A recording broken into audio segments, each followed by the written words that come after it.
Well, hey everybody, it's Grumpy Dave in the garage. Kind of getting a feel for the LS. Never dealt with one of these before. Got a broken bolt. That's the common. Dirt, work vehicle, EGR, all kinds of stuff I got to deal with here. Just bought a welder.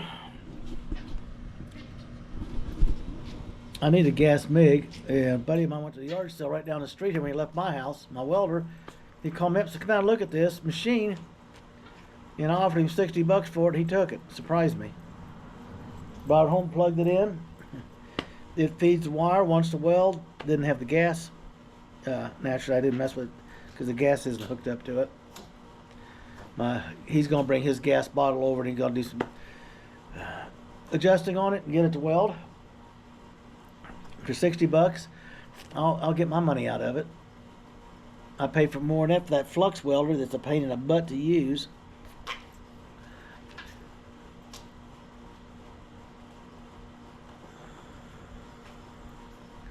So what we've done today, let's get with the program here. Oh, my shoulder's really hurting, so I've called it a day. Drinking a couple cold ones, icy cold adult beverages. Tomorrow,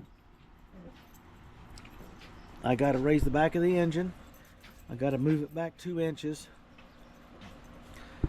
I got to put the rack and pinion back in it and slide the rod up into here to make sure the clearance is good on the sides.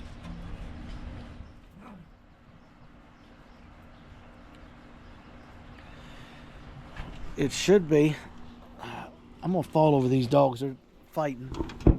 One wants to fight, the other wants to lay there and play dead. It's a never-ending game. If this comes down through here, I got to make sure the motor mounts don't tangle up with the steering.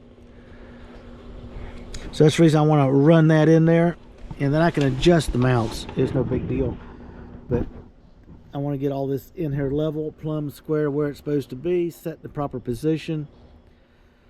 Then I can get the cross member of the transmission finished up, bolt it in so I can line up the back of the transmission center to the car where it should be, which will make it so much easier to do this up here.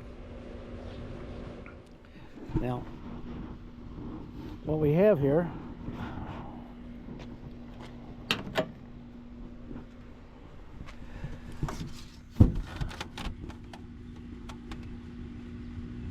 there she is, looking good. She's looking good down here too. Okay, I'll replace these panels. There's all the panels I cut out. I'm going to clean them. This one gets a patch put in it.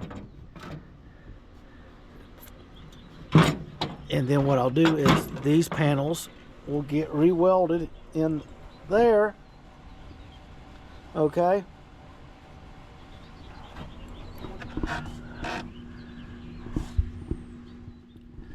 And then whenever, that way I can double check with the transmission in as I'm fabricating. I'll fabricate it and set it in with sheet metal screws and get all the metal cleaned and ready to go. When he comes over to set up to weld, he just puts on his, sets up, grabs his hood, his jacket, his gloves, turns the machine on and goes to town. He don't have to mess around with anything. This has to be cut back farther. I meant to cut it back here and I didn't do it. I don't know why, because this has to sit right here. Because that'll give me more room for the starter, which has got enough now, but it'd be kind of nice to have a skosh more room. And then we will get the transmission figured out. That's what we're doing now. I want to cut some more of this metal out right here. I already got metal to patch that in with, like I did the other side. Just cut it out and weld it in.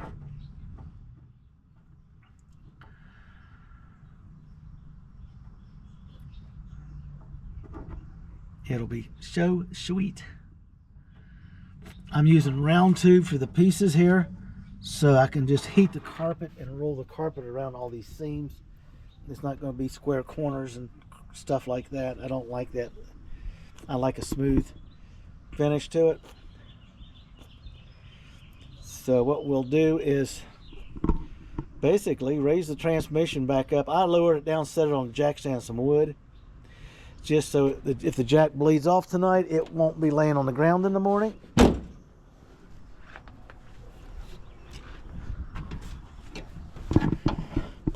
So basically this, the bottom line is this will come up like this. It'll come back 2 inches, be sitting in this pocket right here we made for it without a problem. The starter will have more room, and we can scotch this over just a tad where it's supposed to be, and then the steering will go in, and then we will work on the motor mounts. Okay, once this is all set, I'll get the transmission mount in. It's a single bolt coming down into the mount under the rubber pad, so I can use it to center everything on the back of this once I get it to height. And I get it positioned where I want it to be. And then we can center the engine, because now you move this part, it moves that. That makes it so much easier when you're working alone. I'm concerned about the steering and the starter. The starter is not going to be a problem. The steering I gotta watch, because I got a funny feeling that, man, that shoulder is really, I'm sorry guys, it's replace shoulder is a pain in the ass. There's no other way to put it. This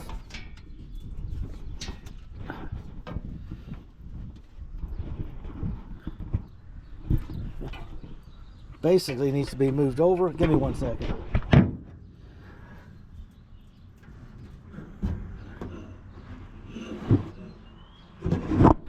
There. Doesn't that look better? Because the steering will come right up through here.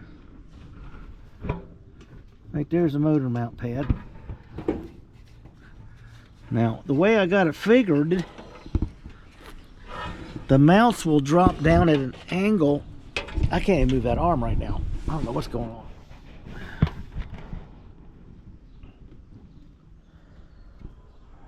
It may go right through the center of the mount.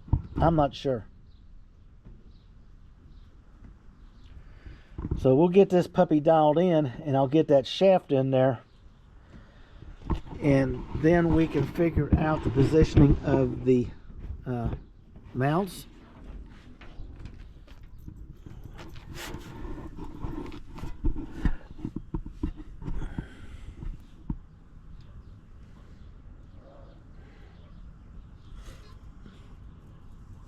It's going to get interesting. Push comes to shove, I'll just have to change the motor mounts that I'm using to compensate for it, which was no way to know when I was setting it up that I would run into this issue. That's one of them fun things. Okay.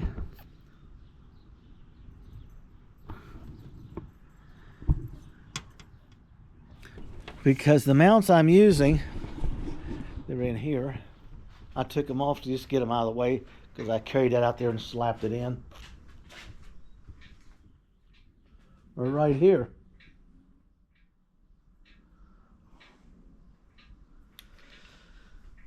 And they may not work from what I'm seeing right now. I won't know that everything's dialed in. That's the reason I want to hold the starter up in there. I want to get the rack and pinion stuck in so I can see the position of the steering shaft. I want to get the rear mount centered in where it's supposed to be, or close to where it's going to be. Okay, we'll do it that way. Say that. And move the engine back in its final resting place. Double check the measurements in the front. And when everything is done, we'll check the cross member steering rod. It goes up into that universal, and then hold the starter up in there to make sure it's going to slop right up in the hole like it's supposed to. I can't see a problem. The only problem I see is with the motor mount style that I may have to change to a different bracket style. And before I order something else, I'll have to talk to the welder. And once we get here and get some measurements,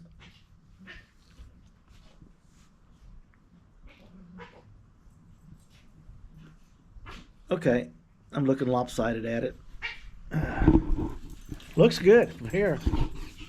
If I had to back it up, I had the back of it up on the jack earlier, the hydraulic jack, and I let it down and stuck a couple pieces of wood down and stuck a jack stand under it, under the old mount that's ripped off, so it can't basically fall on the ground. I have to start over tomorrow. The only thing I got to do is reposition it. I will probably pull out that hydraulic jack because pumping it up and down, twisting is killing me. I got the air jack, which is nothing but a press of a button up or down. And I'll cut out that tunnel where it's supposed to be. And then I will just move the transmission and the engine up with the air jack and push it back into place, get my front measurements correct, get my side-to-side measurements correct, and then it'll be time to go under the car, boo-hoo-hoo, set a cross member, and after the pleasure of the cross member, you got it, I get to figure out the motor mounts. There's different styles. I use one to flip upside down with the Chevrolet style so I could shrink it down to 14.5 inches. Which shrunk it right down, and I think in the middle of my steering shaft position. Won't be the only fail item. I got a set of cool steel exhaust manifolds that would fit with some work, but it totally interferes with the steering. And I'm not going to replace all this steering and replumb all that. So we'll go in, get online and look for various motor mounts. I've got an exhaust header situation on my hands that I think will work on this nicely. Because if I can get the headers that I want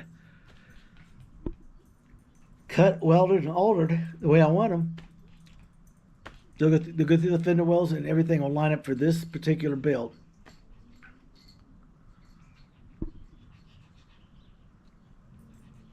And everything will look cool. It'll be ready. There'll be no problems.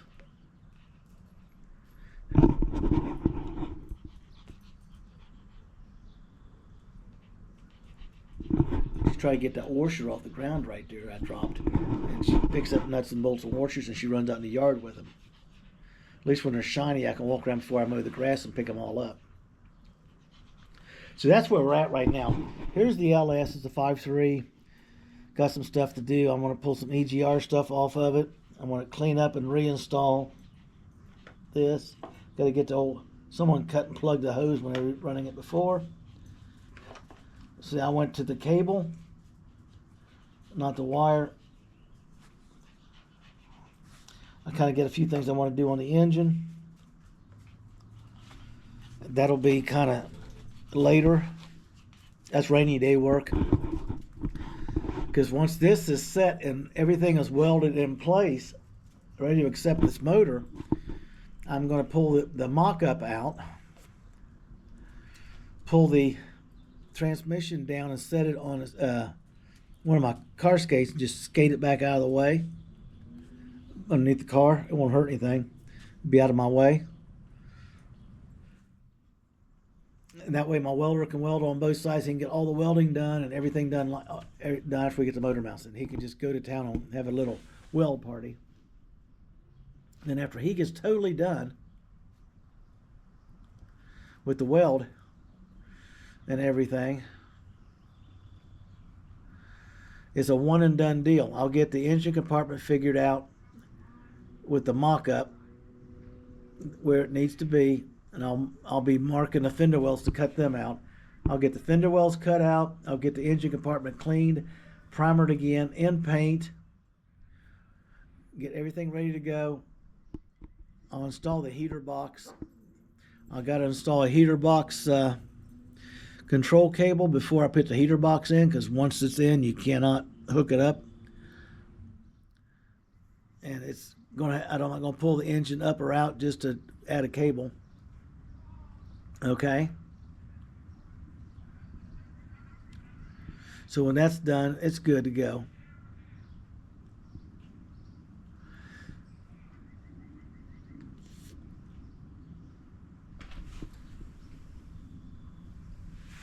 So that's just about it. The measurements are in, the floor clearances are good, everything is good, nothing's rubbing. The car has been altered to accept the transmission. Now I just need to get it in place.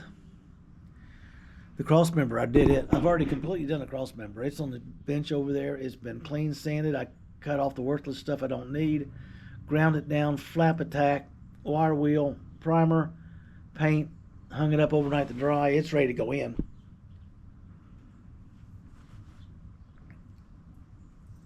And the next thing I got to do is push this back, hold it in place, pick that cross member up there, see if it's going to fit where it's supposed to be, or I'm going to be altering that too. It could be interesting yet. Nothing else on this build has gone straight forward yet.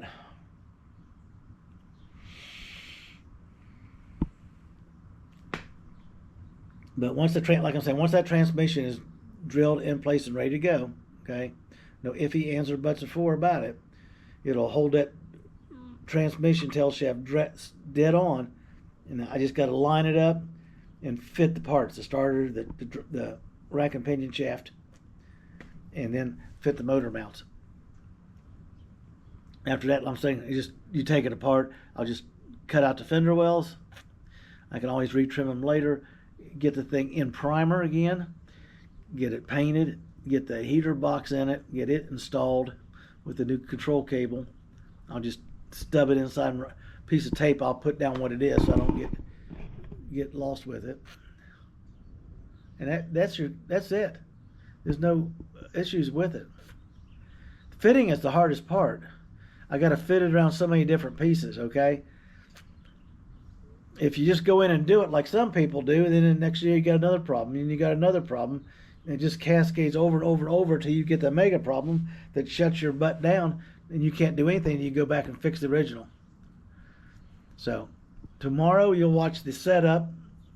I'll probably do that live on the camera here, so to speak, so you can watch me do it and get it dialed in and push back where it goes, and then you can see where the starter goes. The shaft will be in. You'll get more of a view of how the project's coming together, okay?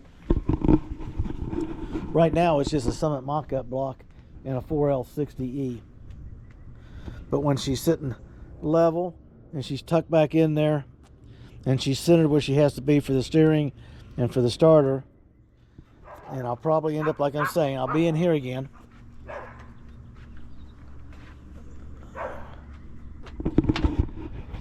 I'll make some adjustments in this. Look at the ant running around. Cut this back a little bit because I can push that back.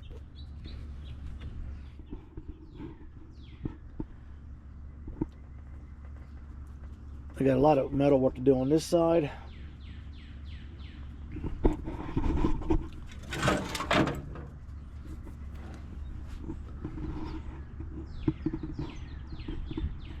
If the lines and stuff go in correctly and everything lines up the way it should, I can dig on there, put this panel back in. Except for the front where I got to put the tunnel piece I got to make.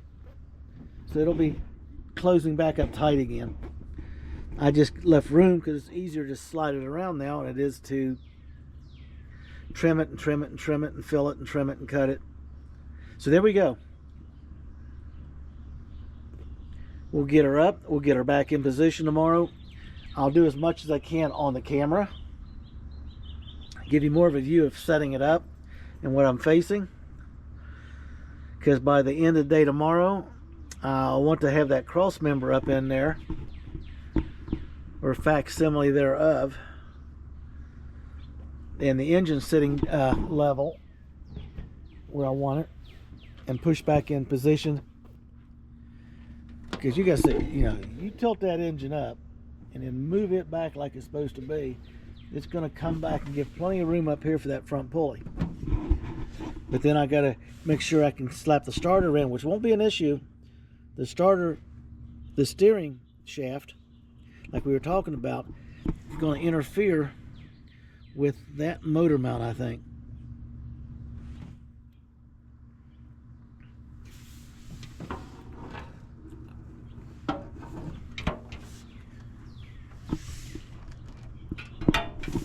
It could get downright interesting.